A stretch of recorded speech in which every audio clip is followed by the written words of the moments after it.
গুড়ের চা, তাও আবার মশলা দিয়ে। কিভাবে বানাচ্ছি দেখে নিন। চায়ের লাভারের জন্য অসাধারণ এই রেসিপিটা। তাহলে এন্ড অবধি দেখতে থাকুন, স্কিপ করবেন না। এখানে নিয়ে নিলাম আমি ইন্ডাকশানে 2 কাপ জল। বাড়িতে যতজন মানুষ আছে সেই হিসেবে করবেন, আমি 3 জন মানুষের জন্য করছি। এখানে জলটা দিলাম 2 কাপ। জলটা মরে মরে 1 কাপে পরিণত হবে, তার সঙ্গে এখানে চাটা সবই দিয়ে দেবো। জলটা ফুটতে থাকুক। এখানটায় আমি নিয়ে নিচ্ছি গুড়। তো এখানে আমি বাটি গুড়টা ইউজ করছি।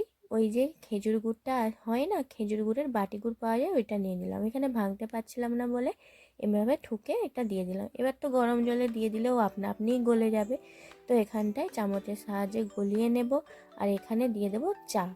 তো চাটা ফুটতে থাক, চায়ের লিকারটা বেরোতে থাক। এখানে দিয়ে দিচ্ছি ছোট্ট চামচে 3.5 চামচের মতন চা। তো ওটা গলতে থাকুক আর চায়ের লিকারটা বেরোতে থাকুক। আমরা একটা মশলা করে নিন, চলুন। এখানটায় নিয়েছি 1 টুকরো আদা, 4টে গোলমরিচ আর লং। যদি ঠান্ডা লেগে থাকে আমার মতন, তাহলে অসাধারণ লাগবে। গলাটা আপনারা ভীষণ ব্যথা পাবেন, মানে ব্যথা পাবেন বলছি, আরাম পাবেন, ব্যথা থেকে মুক্তি পাবেন একটু। সারাদিনের দিনে চিনি ছাড়া গুড়ের যদি এই চাটা খেয়ে থাকেন, শরীরেরও উপকারটা অনেকটাই। এখন অবশ্য সব জিনিসেই ভেজাল, কিছু করার নেই। তো এখানে আমি দিয়ে দিলাম 1.5 কাপ দুধ।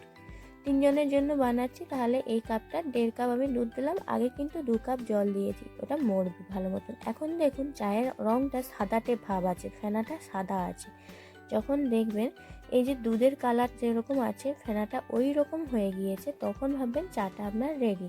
তো চাটা একটু বেশিক্ষণ ফোটাতে হবে। আপনারা যেমন লিকারটা পছন্দ করেন সেইভাবে করবেন। আমি একটু বেশি লিকার পছন্দ করি, এখানে আমি টাটা গোল্ডটা ইউজ করেছি। আপনাদের বাড়িতে যে কোনো ব্র্যান্ডের একটা চা ইউজ করতে পারেন। তো চাটা আমার হয়ে গিয়েছে, ছেঁকে নিচ্ছি। অসাধারণ হয়েছিল চাটা। যান তাড়াতাড়ি গিয়ে বাড়িতে বানিয়ে খান। আর আমার চ্যানেলকে সাবস্ক্রাইব করে দিয়ে যান। আসছি আরও ভিডিও নিয়ে।